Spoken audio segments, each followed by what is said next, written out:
bibir dan langit adalah salah satu kelainan yang terjadi di daerah kepala dan wajah yang masih sering kita temui di masyarakat.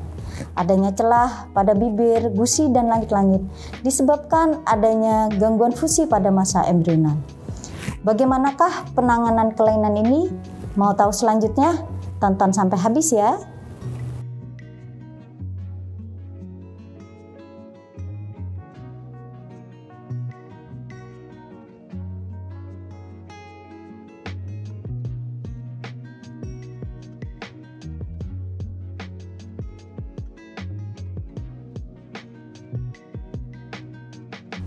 Halo sahabat ID Cabang Jember, saya Dr. Ulfa Elvia, dokter spesialis bedah plastik, rekonstruksi, dan estetik.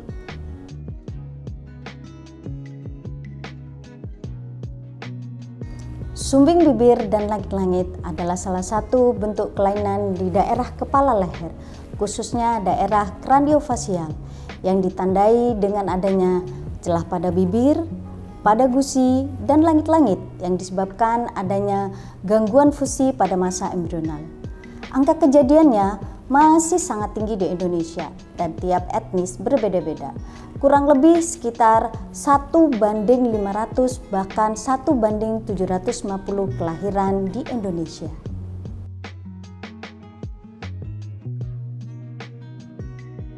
Sebelum kita berbicara lebih jauh bagaimanakah penanganan kelainan ini, ada baiknya kita mengenal bagaimana proses pembentukan wajah. Wajah terbentuk pada masa embrional yang kita sebut dengan masa organogenesis yang terjadi pada minggu ke-7 sampai dengan minggu ke-10. Adanya berbagai faktor yang mengganggu proses pembentukan wajah pada minggu ini akan menyebabkan terjadinya gangguan fusi komponen-komponen pembentuk wajah, sehingga terjadilah celah pada bibir, pada gusi, dan langit-langit.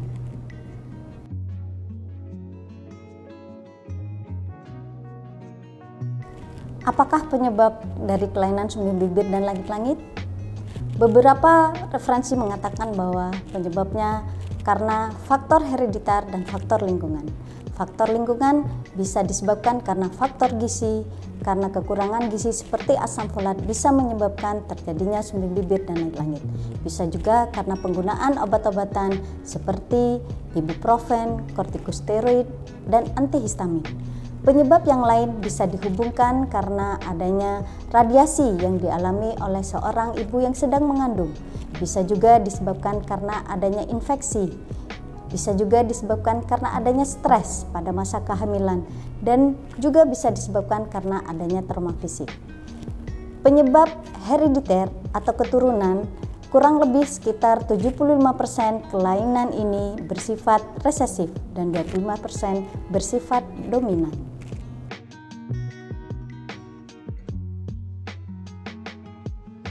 Bagaimanakah pembagian dari jenis sumbing bibir dan langit-langit?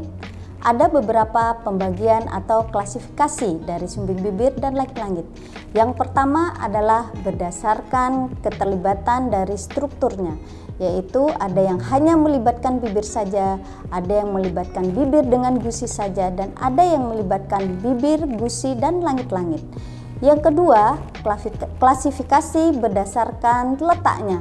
Ada yang hanya terjadi pada satu sisi saja, yang kedua bisa terjadi pada kedua sisi. Kemudian ada yang kita sebut sebagai sumbing bibir dan langit-langit lengkap atau komplit, ada yang disebut dengan sumbing bibir dan langit-langit inkomplit. Dikatakan komplit atau lengkap apabila celah tersebut tidak hanya terjadi pada daerah bibir, tetapi celah memanjang sampai dengan dasar hidung, bahkan meluas sampai dengan daerah langit-langit. Sedangkan celah yang inkomplit apabila hanya terbatas pada bagian bibir saja atau terbatas pada bagian langit-langit saja. Sedangkan pada langit-langit dibagi menjadi dua, yaitu langit-langit yang kita sebut sebagai soft palate dan yang disebut dengan hard palate atau bagian yang mengeras dan bagian yang melunak.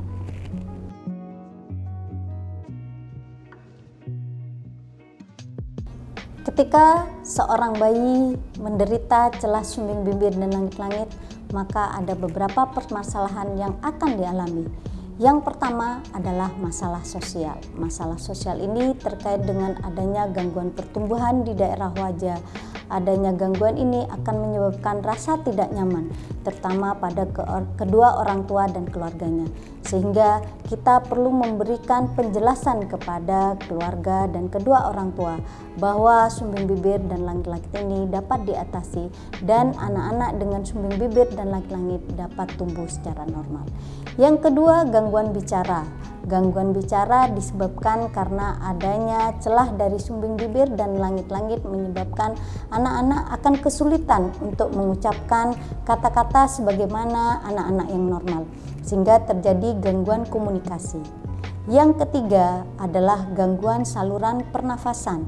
Karena adanya celah sehingga terjadi hubungan antara saluran pernafasan dengan saluran pencernaan yang memudahkan anak sering mengalami gangguan tersedak, sering mengalami infeksi pada telinga tengah. Gangguan nutrisi secara otomatis akan dialami pada anak-anak karena mereka kesulitan di dalam menghisap. Sebagai akibatnya, jumlah nutrisi yang masuk ke dalam tubuh menjadi sangat berkurang. Dan yang terakhir adalah masalah infeksi. Seperti yang dijelaskan sebelumnya, infeksi terutama pada daerah saluran pernafasan, pada daerah telinga tengah.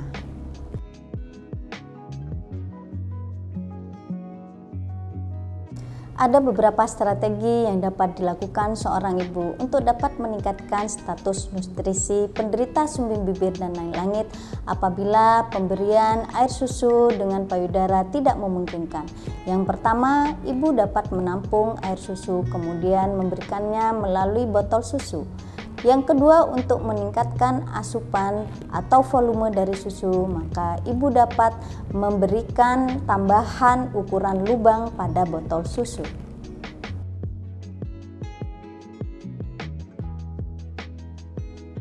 Yang paling penting setelah kita menyiapkan botol khusus untuk anak adalah bagaimana kita memposisikan anak pada saat kita memberikan asupan nutrisi, terutama pemberian air susu.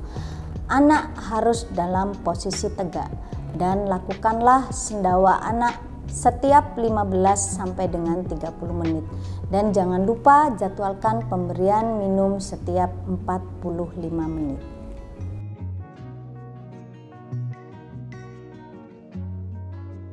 Selain posisi tegak, ada beberapa variasi posisi yang dapat digunakan ketika kita menyusui anak dengan sumbing bibir dan langit.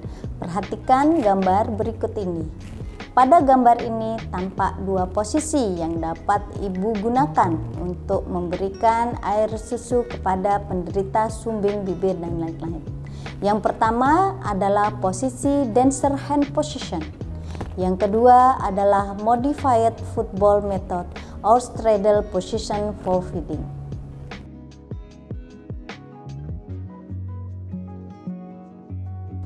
Selain memperbaiki nutrisi, ada satu hal penting lagi yang harus diperhatikan oleh orang tua ketika anak dalam persiapan operasi. Pastikan anak dalam kondisi sehat, tidak mengalami gejala batuk, pilek, demam, dan keringat berlebihan.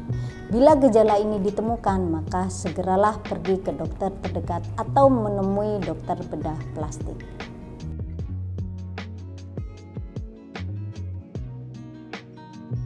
Apakah tujuan dari operasi? Pada kasus ini, tujuan dari operasi adalah yang pertama untuk simetrisasi bibir dan organ sekitar.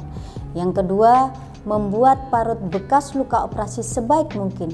Dan yang ketiga, membuat penampakan senormal mungkin.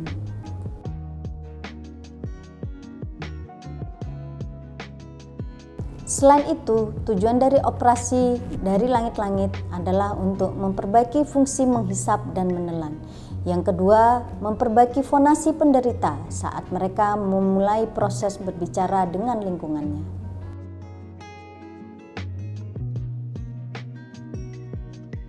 Bagaimanakah tahapan operasi sumbing bibir dan langit-langit? Ya, ada beberapa tahap yang harus mereka lalui.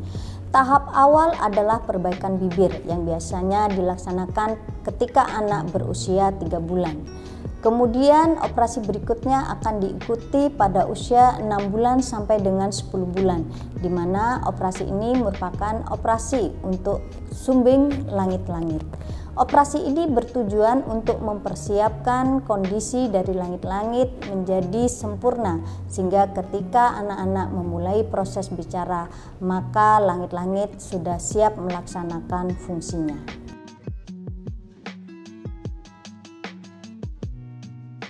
Ada beberapa hal yang harus diperhatikan oleh orang tua atau pendamping dari anak dengan sumbing bibir dan langit-langit pasca operasi bibir dan operasi langit-langit. Ketika operasi selesai dilaksanakan, maka mereka harus merawat luka operasi dengan baik. Anak-anak belum diperbolehkan untuk minum susu dengan menggunakan botol.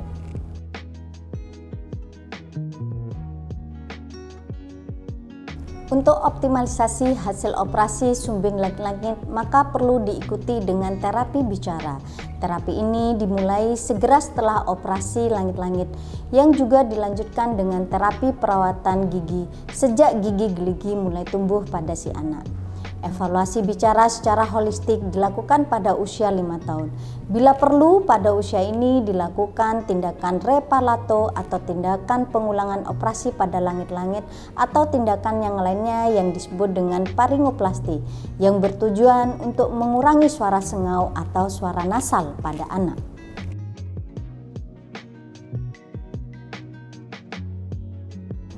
Pada usia 8 sampai dengan 9 tahun, anak akan mengalami evaluasi pada daerah gusi.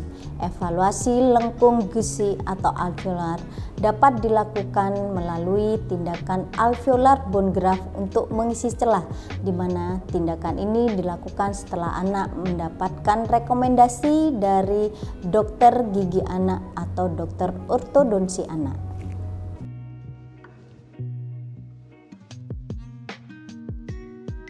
Tahap finalisasi merupakan tahap terakhir dari tindakan penanganan sumbing bibir dan langit-langit yang biasanya dilakukan pada usia 16 tahun, di mana pada usia ini dilakukan penilaian akhir dan pengelolaan hasil operasi kita. Dikatakan selesai apabila sudah tidak diperlukan perbaikan lagi. Dan keuntungan dari perbaikan ini disebabkan karena pada usia ini anak-anak sudah menyelesaikan masa pertumbuhan, sehingga perlu adanya komunikasi antara dokter dengan penderita, dengan keluarga, terutama kedua orang tua, apakah hasil yang dialami oleh penderita ini sudah cukup optimal dan tidak memberikan gangguan pada penderita.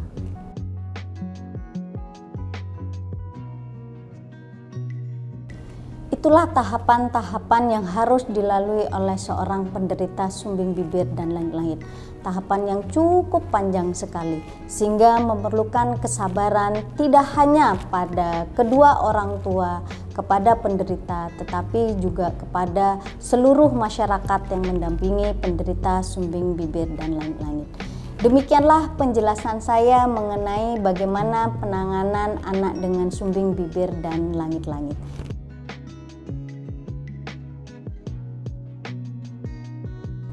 Oke, selanjutnya kita mau bahas topik apa lagi ya di channel YouTube ID Jember Official? Yuk, tulis saran dan masukan di kolom komentar di bawah ini.